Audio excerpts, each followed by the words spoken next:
we're going to talk about your mission trips. We're going to talk about business. We're going to talk about so many fun things, but some very serious questions to get us started. Like, are you a coffee drinker? Am I a coffee drinker? I am absolutely a coffee drinker. Yeah, I make coffee every morning, and I have to kind of cut myself off. So if I kept drinking it during the day, I'd get sort of jittery. In fact, my wife and I have started this fad that some people are doing of intermittent fasting. So I don't eat until about noon. So by the time noon rolls around, I got a good case of the shakes going from drinking coffee for several hours in the morning. But I really do enjoy it. Yes. That's fantastic. And what about, do you have a favorite movie? Do I have a favorite movie? I would probably say it's The Shawshank Redemption. It's one of those movies that it's kind of tough to put my finger on why it's my favorite. But I know anytime I'm flipping the channels and that movie's on, if there's 15 minutes left, I know what I'm doing for 15 minutes. There's 75 minutes left. I got to think about rearranging my night because I might be watching it. But I think it's just the poignancy of the relationships and the storyline there. And as a writer, I'm sure you can appreciate the character development and the relationship of the plot among the characters. It's just so strong there. So it is absolutely brilliant, really, really good. And of course, Morgan Freeman is a legend. Yes, legend. Yep, for sure. Yeah, and some of the lines are just so. I remember the scene when he's on the bus at the end and he's driving down the road and he said, I've got this feeling. I think it's a feeling only a free man can have, a free man who is at the beginning of a journey, and the other themes of hope that run through the movie. And because it is such sort of a hopeless scenario, the injustice yes, Cindy Dufresne experiences and the hopelessness of the situation, and then for hope to be like the theme, it's really interesting because if I could interview Stephen King, I'd ask him, like, what was the relationship with that? Because, if you read the letters of St. Paul, most of which were written in prison, his core message is a message of joy. So he's writing from prison, and the filth of prisons in those times were nothing like, what we can imagine.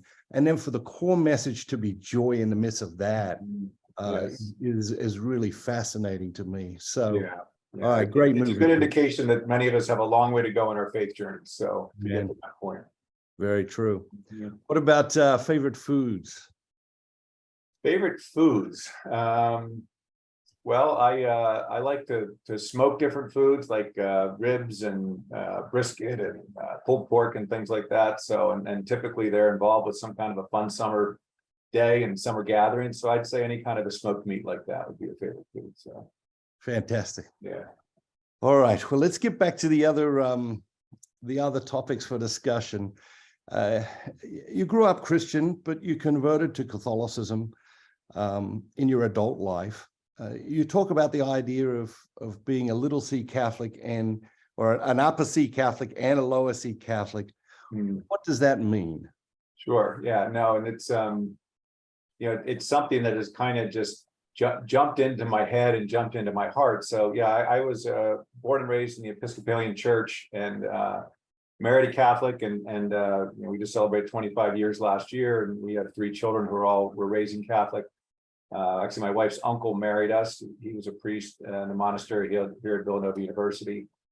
But I'd always kind of been one foot in, one foot out. And in the mid 2010s, when my mother passed, it was a sad moment losing a parent, but it was also an incredibly poignant moment for me in terms of my faith journey, and the presence of God at the time that she went to him was just overwhelming for me. So. And that led to a series of changes in my life, one of which was ultimately discerning to convert to Roman Catholicism. And a lot of the things that I had seen and experienced and biases I'd had about the Catholic tradition really went from being things that I sort of almost looked down on to things that I am so engaged about and so in love with and so committed to and so blessed to be a part of.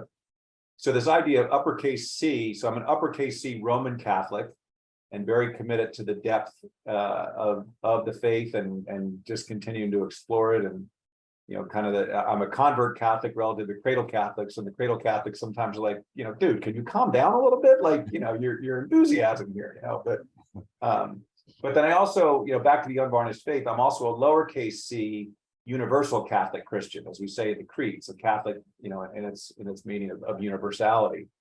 And that gets back to that whole idea about what are the tenets and the values and the ethos that unite us as Christians and as people of faith, even broader than Christianity. And so I really am committed to both of those. And I had the chance during the pandemic to enroll in and complete a master's in ministry and theology at Villanova. And one of the things that I talk about coming out of there is I use the analogy of a fence post. And if you think of a fence post as not put in the ground very solidly, it's sort of wobbly and it's not going to be real strong reaching out. But if a fence post is really hardly planted into the ground, knows where it is and it belongs there, not only is it strong where it is, but it can reach out with strength. So my uppercase C Roman Catholicism is that depth and that strength of that fence post, really understanding my faith tradition. But now that enables me, since I know where I am, to reach out with strength and hopefully with grace to others in terms of understanding where they're coming from and having dialogue accordingly. So. Powerful.